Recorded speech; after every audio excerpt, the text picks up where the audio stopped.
Picture this. The temperature outside right now is -40, not -40 with wind chill. Just -40. Bare skin freezes in under 5 minutes. Your lungs burn with every breath. And you have no house, no coat from a store, no phone to call for help. You have only what you can make with your own hands and the people standing next to you. Now picture living like that, not for one brutal night, for an entire season, then another one, then 100 more, generation after generation, in a place so cold that even today it barely supports a handful of hardened researchers with modern gear. This is not a survival movie. This actually happened, and the fact that you exist right now, reading this, means someone won. You've probably pictured ancient winter survival the simple way: huddle in a cave, sit by a fire, wait for spring. That picture isn't wrong, it's just wildly incomplete. The real story is closer to a siege, fought on multiple fronts at once, against an enemy that never sleeps and never negotiates. And the deeper you look, the stranger and the more impressive it gets. Let's go to the coldest battlefield first, not Europe, not the edge of the glaciers where you'd expect people to retreat and wait things out. The Arctic Circle itself, in the heart of Siberia, at the height of the Ice Age. In 2004, an archaeologist named Vladimir Patulko was digging at a site called Yana, far above the Arctic Circle, in a landscape that today would kill an unprepared person within hours. What he pulled out of the frozen ground shouldn't have been there, according to everything scientists thought they knew: stone tools, butchered mammoth bones, clear evidence of organized, repeated hunting. All of it dated to roughly 45,000 years ago. Read that again. 45,000 years ago, in one of the most hostile environments on the planet, humans weren't just passing through, they were living there, on purpose, permanently. Why does that detail hit so hard? Because it means the coldest, most punishing place on Earth wasn't a last resort for desperate stragglers. It was home, and home meant solving problems that would end you in an afternoon if you got them wrong. So, how do you do that? How does a soft-skinned, nearly hairless, heat-built animal move into the most lethal winter on the planet and simply stay? The first weapon in this fight is fire, but forget the cozy campfire in your head. That image is far too small for what fire actually became. An archaeologist named Will Robrooks has spent years tracing exactly when ancient humans started controlling fire consistently, not just occasionally sparking one when lightning struck nearby, but keeping it alive, on purpose, night after night. His research points to something crucial. Reliable, controlled fire use ramps up dramatically in the coldest climates, exactly when winters turned lethal enough that failure meant death. Fire stopped being a comfort, it became infrastructure, a piece of survival machinery as essential as a modern power grid. Think about everything fire quietly unlocked: warmth, obviously, but also cooked food, meaning more calories squeezed from less meat, which mattered enormously when food was scarce and every bite counted. Fire meant groups could gather safely after dark instead of scattering into the freezing black, vulnerable and alone. It stretched the usable hours in a day, giving people time to repair tools, teach children, plan the next hunt. One flame, doing the work of a dozen separate technologies. But fire alone is not enough. You can have the warmest fire in the world and still freeze to death the moment you step outside its light. You need a fortress. And on the open, treeless Arctic tundra, ancient humans built theirs out of something almost nobody expects: mammoths.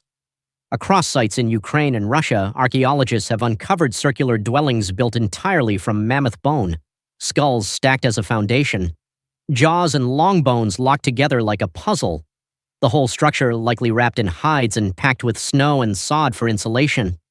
This wasn't desperation. This was engineering. In a landscape with no trees, the biggest, strongest building material available was the skeleton of the animal you had just killed to eat. Sit with that for a second. To survive the cold, you had to build your shelter out of the very creature keeping you fed. Two life-or-death problems solved with the same carcass. And here is where the story stops being about individual toughness entirely, because none of this, not the fire, not the bone houses, not the hunts, works with just one person. One person cannot butcher a mammoth before the meat freezes solid. One person cannot keep a fire alive through an entire Arctic night while also standing guard, caring for children and mending torn hides. Surviving at this level demanded a team, and it demanded total trust inside that team. Someone hunted, someone processed the kill, someone kept the fire breathing, Someone stayed awake watching the dark for threats. If one single roll failed again and again, the whole group's chances collapsed with it. This wasn't a minor detail of ancient life. It might be one of the sharpest forces that shaped human society itself. Winter wasn't just testing individual bodies. It was a stress test on trust, on cooperation, on whether a group of people could function as a single reliable machine. The groups that failed that test didn't see spring. The ones that passed it are the reason you're here at all. Now the story turns inward because winter didn't just reshape behavior. It appears to have reshaped the human body itself, quietly, over tens of thousands of years. An anthropologist named Eric Trinkow spent decades examining Neanderthal skeletons, and one of his most striking findings involves something you've probably never once considered: nose shape.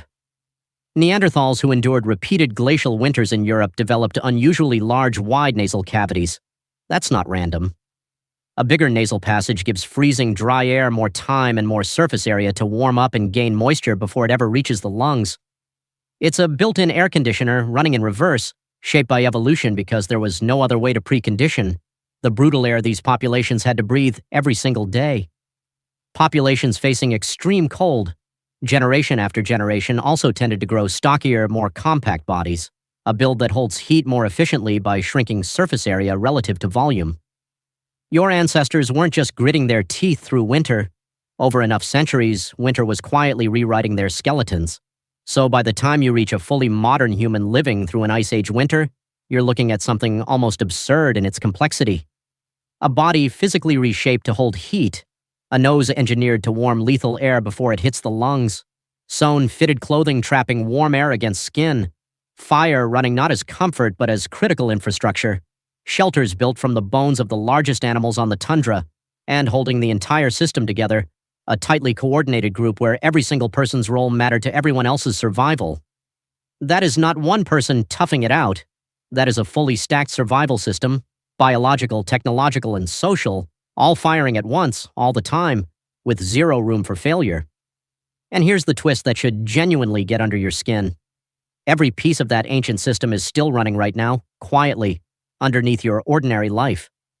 You still burn fire for warmth, just filtered through a furnace instead of a hearth. You still build a fortress against the cold, just with insulation and drywall instead of mammoth bone. You still depend completely on a cooperative group to survive winter.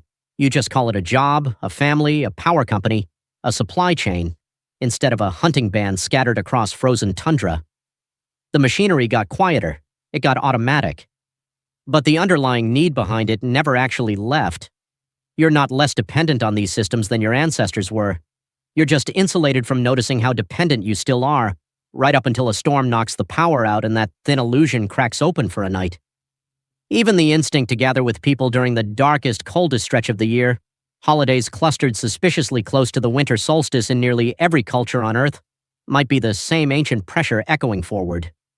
When the season turns hostile, humans have always pulled closer together, because for almost the entirety of your species' history, pulling apart during winter wasn't lonely, it was fatal. So picture this again.